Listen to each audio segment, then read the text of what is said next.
Greetings, and thanks for watching this video. This is a topic that is really important to me. This crisis that is going on right now in Israel. In my opinion, how we as Christians respond to this crisis is perhaps one of the two great questions in our era of church history. The other question being how we respond to abortion.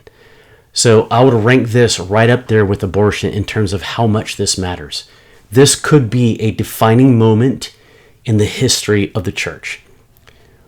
Why do I say that? In my opinion, it looks to me like the state of Israel is at stake. The state of Jews around the world, the welfare of Jews around the world is at stake. I don't know if Israel will be protected by God as a nation. I encourage you to watch on Monday. I'm going to interview 4 friends who've studied Bible prophecy for a while, and they'll help us to think about how the modern nation state of Israel may or may not play into Bible prophecy.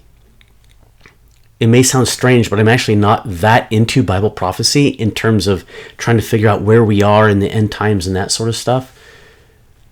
I am more interested in what Bible prophecy tells us about how to respond, how to live Christianly at major moments. I'm more interested in the moral lessons, the biblical moral lessons that prophecy gives us.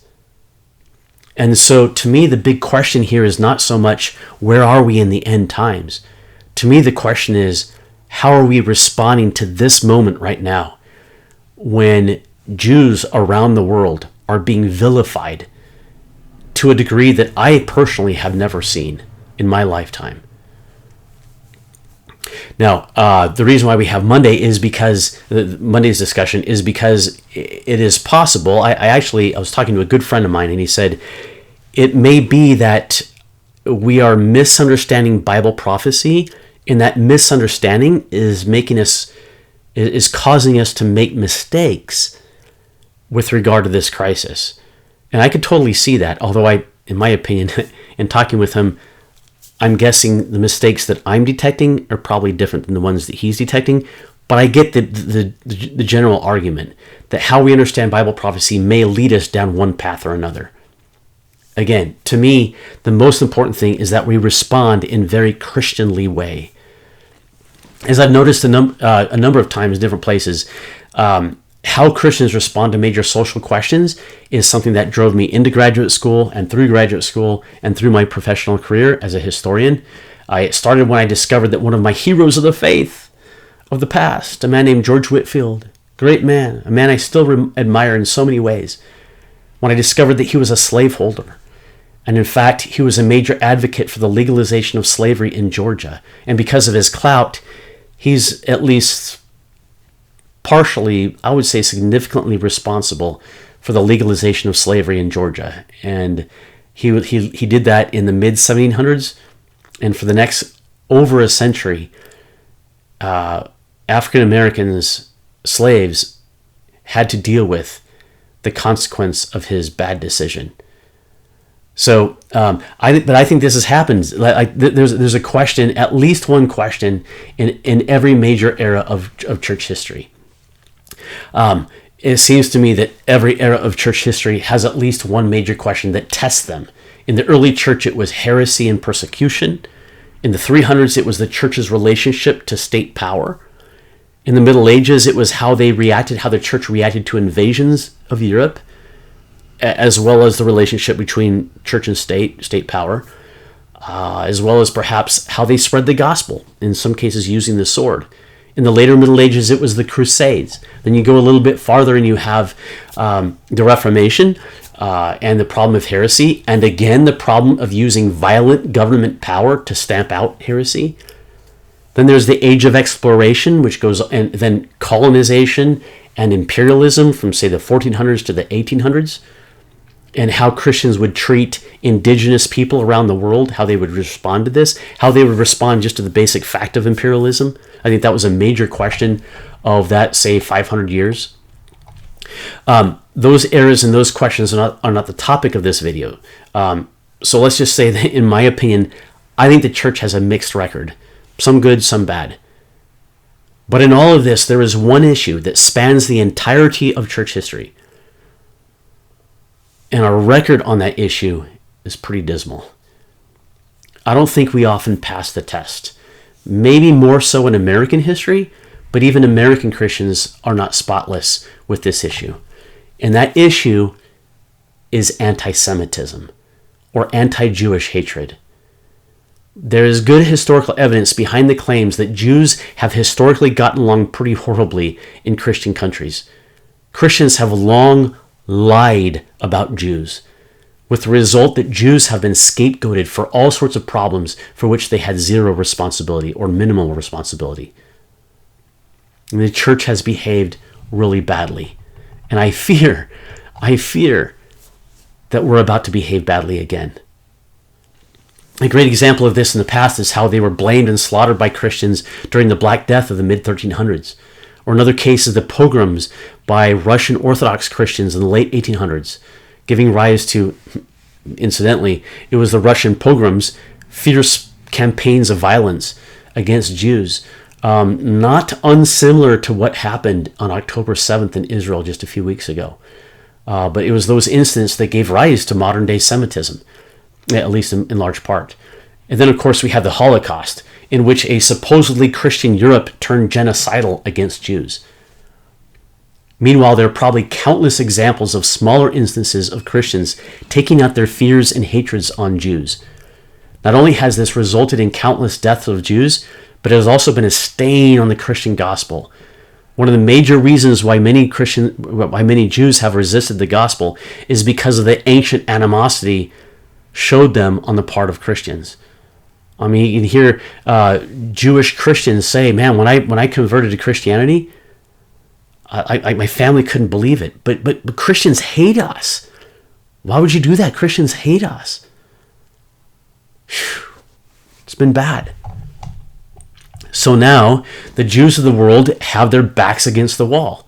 Once more, they face genocidal violence.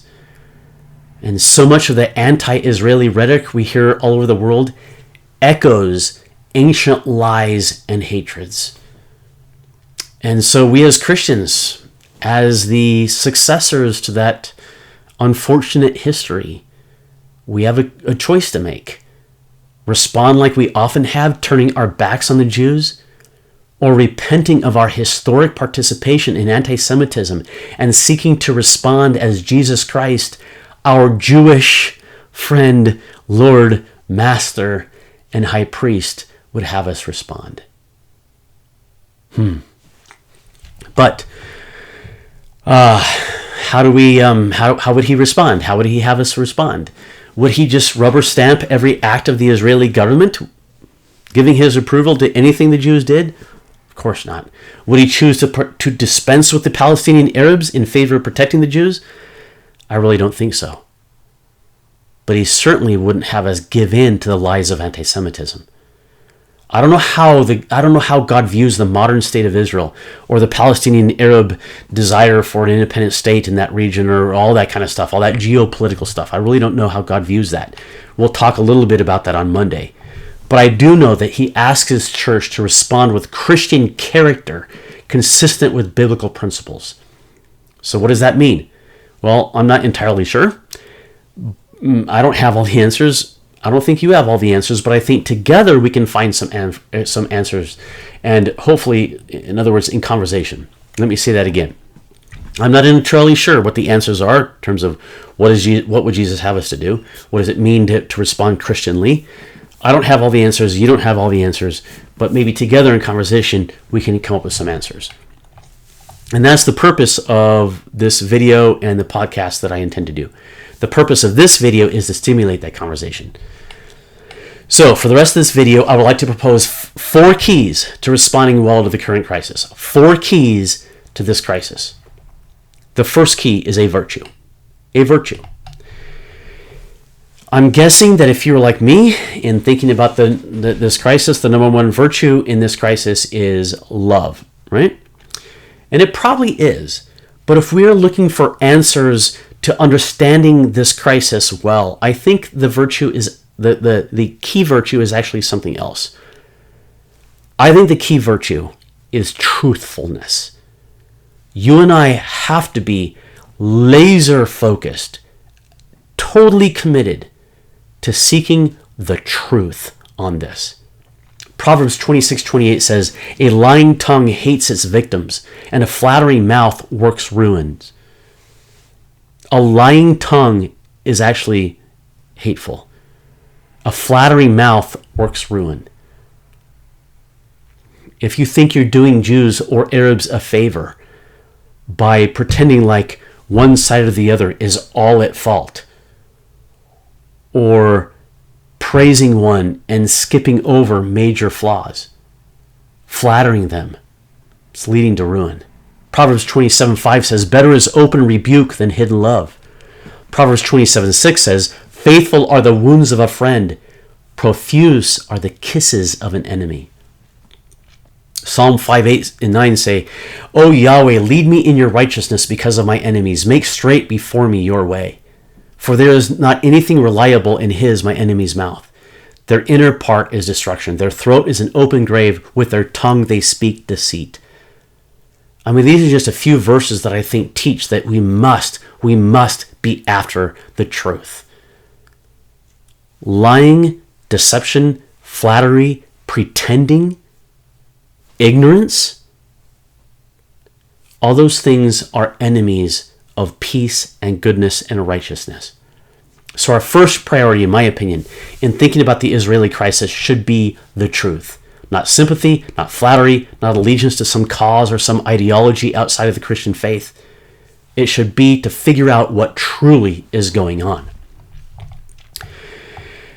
I think this is crucial when we talk about what brought about this crisis. To understand what is going on today in Israel, we must understand, at least on some level, what got us to this point. And history can tell us that. It cannot tell us what to do next. But I think the Christian church is in grave danger of believing untruths about what got us into this crisis, and then basing our proposed truths, our proposed solutions, on those untruths.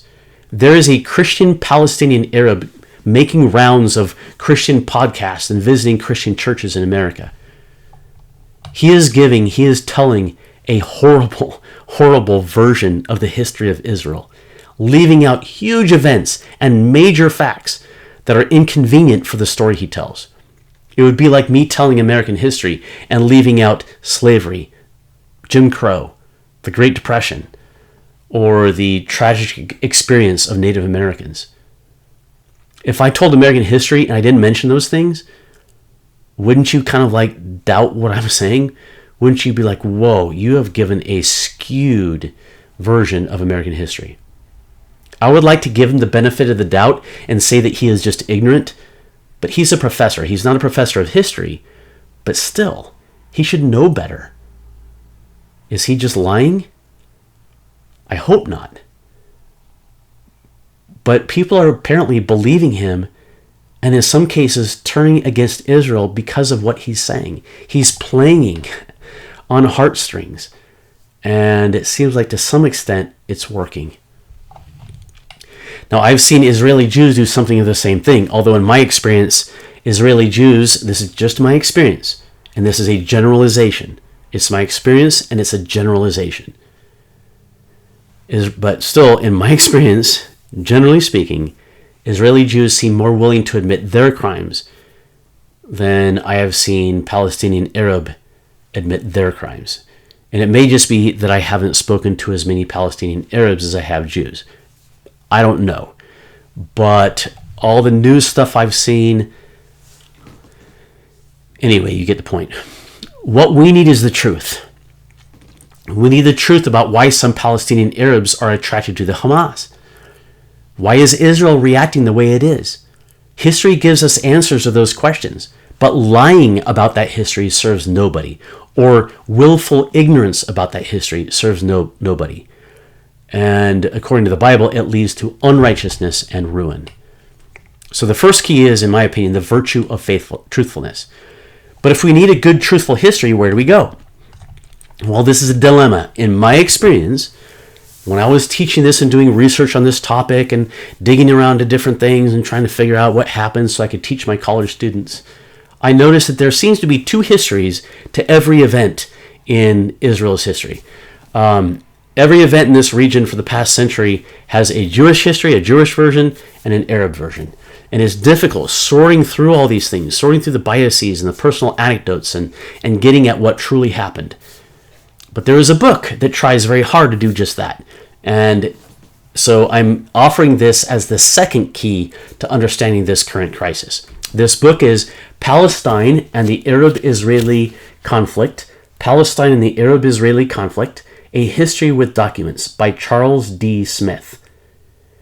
Before you take a public position on this crisis, I strongly recommend reading this book.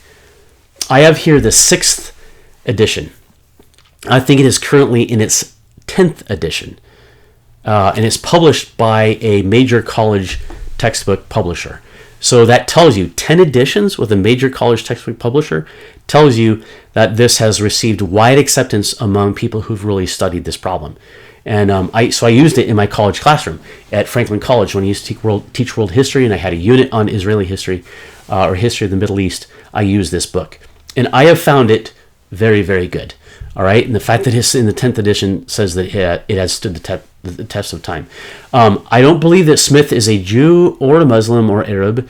He's a professor emeritus at University of Arizona who has won awards for his work. So I don't know what his personal, religious, and ethnic background is, but he is a professor who's written a number of books, award-winning books and that sort of thing on this topic. And he starts where anybody should start, in the ancient world. Right? I mean, the roots of this go back to the ancient Jewish state in this region.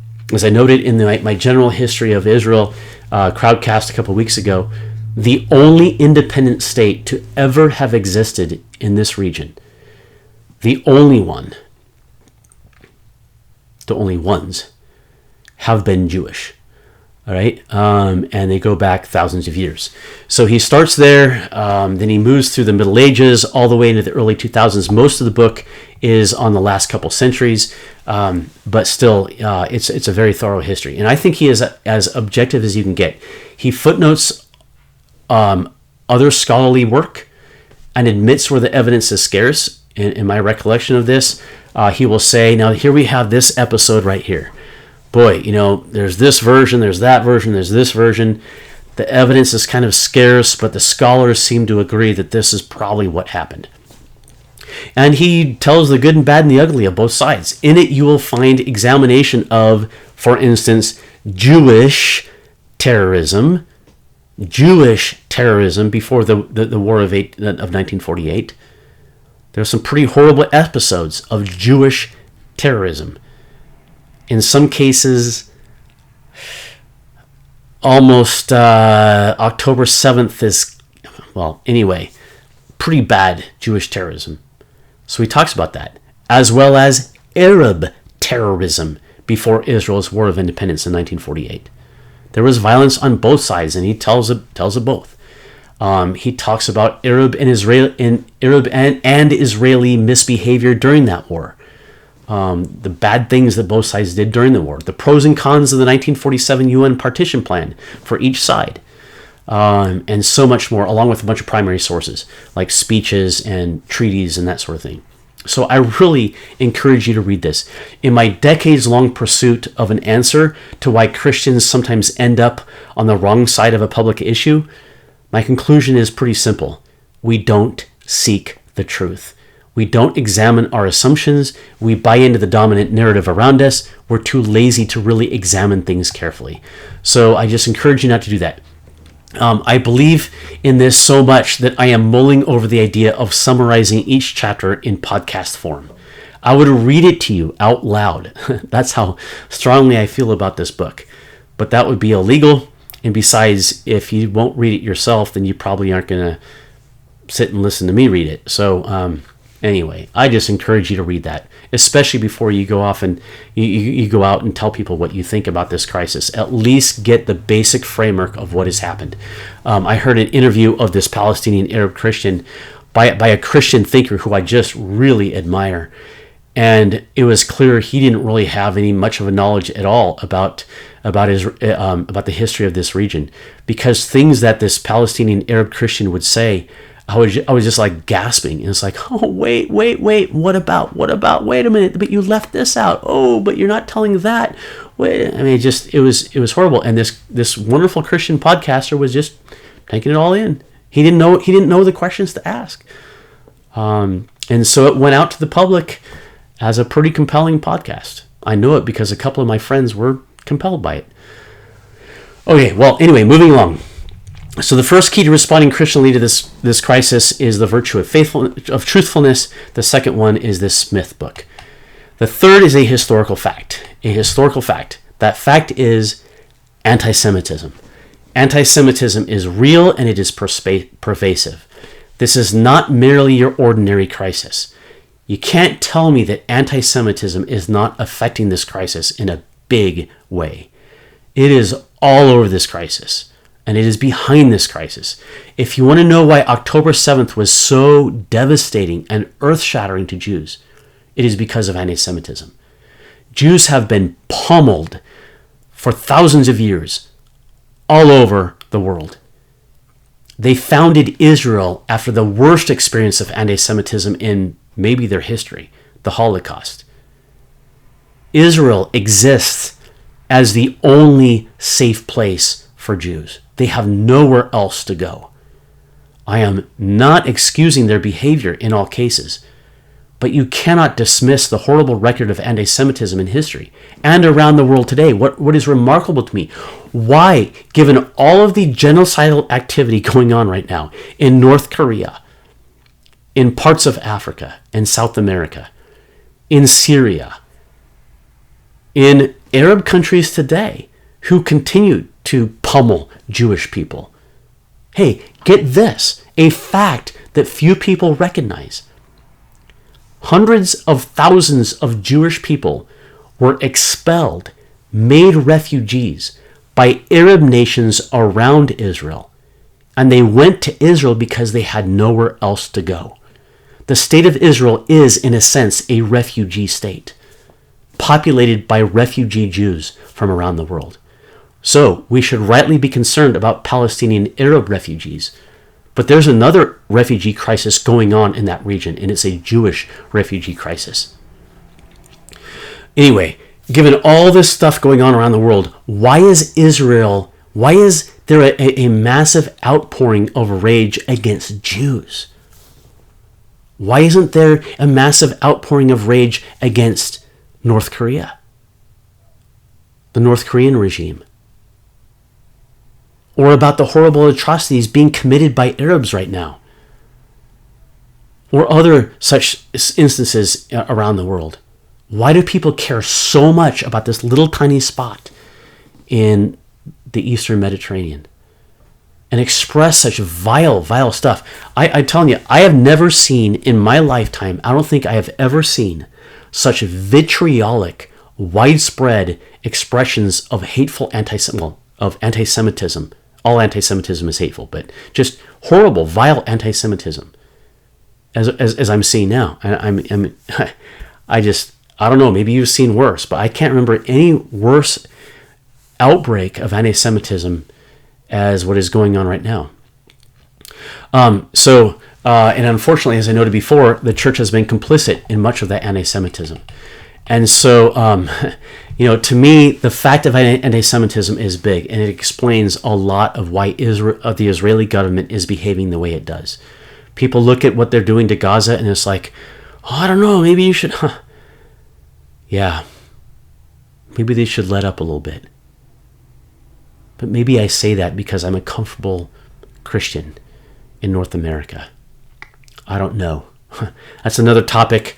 I had a fifth key for this video, and I decided to drop it just because I want to think about it more. But I just, at least to understand why this situation is the way it is, I think we need to understand anti-Semitism, or at least recognize it for what it is. The fourth key is a distinction, or rather a set of distinctions. The fact is, we're not just dealing with two sides. We're dealing with multiple sides, and we should be careful to distinguish them, in my opinion. Here are just a few of the sides. And by the way, each of these could probably be broken down into smaller groups, right? But these are 8 sides in this crisis. The first one is the Israeli Jewish majority. These are religious and secular Jews of all varieties who badly want to get along with everybody else. All they want is peace, and I believe they are in the large majority. The large majority. In my experience, most Jews, and this is just my experience, in reading about them, in visiting with them, the large majority of Jews badly want to get along with a two-state solution, and even with Arabs in their midst, they'd like to get along with them.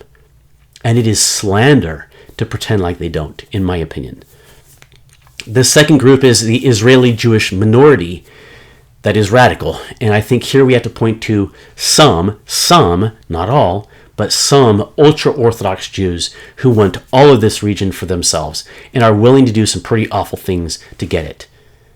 Unfortunately, some people are pointing at this small minority and saying, Israeli Jews or the Israeli government doesn't want any Arabs. I've heard it said just recently. A good friend of mine said this.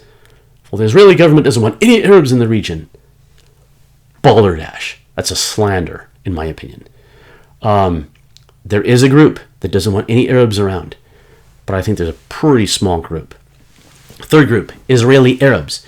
These are Arabs who hold Israeli citizenship. Yes, they hold Israeli citizenship. If the Israeli government wanted to wipe out all Arabs, wanted to get rid of all Arabs in Israel, why do they allow Arab citizenship? Muslim Arab citizenship. In their own government, there are Muslim Arab government officials in the Israeli government. So they're a third faction. It seems to me many of them actually value the Israeli state. I know one in particular, and he's not anti-Israel. I just saw a video a while back of another person who's Israeli Arab, and actually I've seen several videos. People saying, "Hey, look, we totally disavow Hamas. We like Israel. This is our home. We want to live here. We like Israel." In part because I think you can make a pretty good argument that living Arab in Israel is, at least in some ways, better than living Arab in an Arab majority state. Like Jordan's not too bad, but Syria, Egypt, other Arab majority states, they get along all right in Israel. Not the best. I'm not saying that they're treated totally fairly and all that kind of thing. But a lot of Arab Israelis actually have some level of allegiance to the Israeli state. The fourth group, Palestinian Arab majority. These are folks who just want the violence to end and to live in peace next to their Jewish and other neighbors. They are like the Israeli Jewish majority. I've met many of these people. Many of them reject violence and terrorism. And they blame, I think rightfully so, they blame Hamas and other Palestinian leadership groups, political class, for their problems more than they blame the state of Israel and certainly Jews. I've seen many instances of Arabs and Jews just getting along beautifully. Arab Muslims and Israeli Jews getting along very well in Israel. And I just saw a video the other day of it's a mother, a Gaza mother, crying out over a child killed in the what's going on in Gaza, and she actually blames Hamas. She blames Hamas, and everybody else is like, shh, stop it. But she was blaming Hamas for it, not Israel. Okay, so the Palestinian Arab majority. Then there's the Palestinian Arab minority, and these are radicals.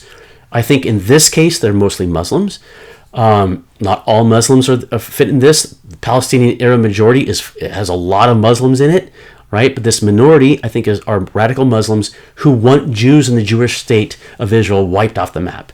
And anti-Semitism, I think, indisputably runs rife in this Palestinian Arab minority, like the Hamas. Then there are Palestinian Arab Christians. These are Christians who sympathize with the Palestinian Arab majority and who, like most people in the region, want to just get along. They want peace, but they, like many people, get caught in the crossfire of these raging radical minorities. Then you had the ruling class of all sides. And I think one of the major problems going on in Israel, and one of the major factors in the Israeli crisis, is just the governments on both sides are just highly problematic. I think that the average Israeli Jew, the average Israeli Muslim, the average Israeli Arab, the average Israeli Christian, the average Palestinian Arab, the average Palestinian Christian, so forth and so on down the line, could get along with everybody else. But they've got these small minorities, and many of those small minorities have the power of the government, and they just create massive problems. And then number 8, the last one to point out that I can think of is this Israeli crisis is incredibly useful to the political agendas of surrounding countries. Why is Iran involved here? Why? Because they care about Arabs? I doubt it. They care about their position of power in the region, and they are playing the Arabs for all they're worth by stimulating and promoting violence and enabling violence. Now we have Russia turning against Israel. We got the Turkish government getting mixed up in there. And of course, U.S. politics. I'm going to link in the post for this video. I'm going to link a really good podcast by a Israeli Jewish political scientist who writes about this crisis from an international standpoint, using international political lens. All right. And by the way, he is extremely critical of the current Israeli government. He is what most people would say probably liberal or left wing. And he deplores what is going on. And he supports, by and large, supports Israel in this crisis. But he is also, like, he's been very, very critical. He's not just blindly following the Israeli government. He's been very critical of it. But his major focus is on the surrounding countries, how other countries have influenced this. And it's really eye-opening. There's a lot of factors, international factors, playing into this. And so to simply, hear these stories and, oh, this is so sad and this and that, and you look at the pictures and all that. Hey, this is a major geopolitical situation going on here. And as I go back to one of my earlier factors, the third key is anti-Semitism, the fact of anti-Semitism. And I think that's one reason why everybody's interested in Israel, is because it's a cosmic spiritual warfare fomented by anti-Semitism. Anyway, so I've heard some pretty bad generalizations among Christians recently, including the claim that Israel, taken as a monolith, right? Israel wants the land free of Arabs. They want to kick out all Arabs.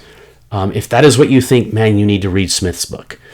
Or going the other way, Arabs, again, treating Arabs as monolithic. Arabs are anti-Semitic. Or Arabs want all Jews dead. Or Arabs want the state of Israel to disappear. I just think we would do well to resist speaking in such generalizations. Okay, so 4 keys to this crisis. Number 1, the virtue of truthfulness. Number 2, this book by Charles Smith, Palestine and the Arab-Israeli Conflict. Number 3, the fact of anti-Semitism. Number 4, to recognize distinctions between multiple factions in this conflict. Well, I hope this was helpful. I do hope to continue to focus on the Arab-Israeli crisis for some time. I don't like making a commitment like I'm going to do this much in the future because the Bible says I shouldn't do that. That's foolish, right? Who am I to say what I'm going to do in the future?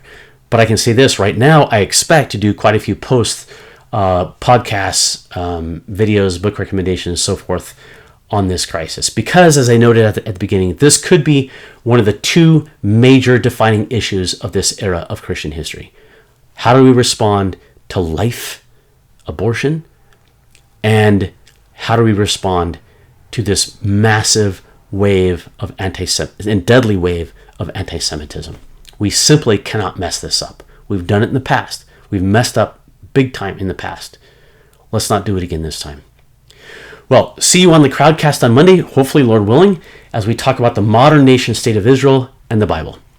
Thank you for watching this video, and God bless you with all you need to know Him better.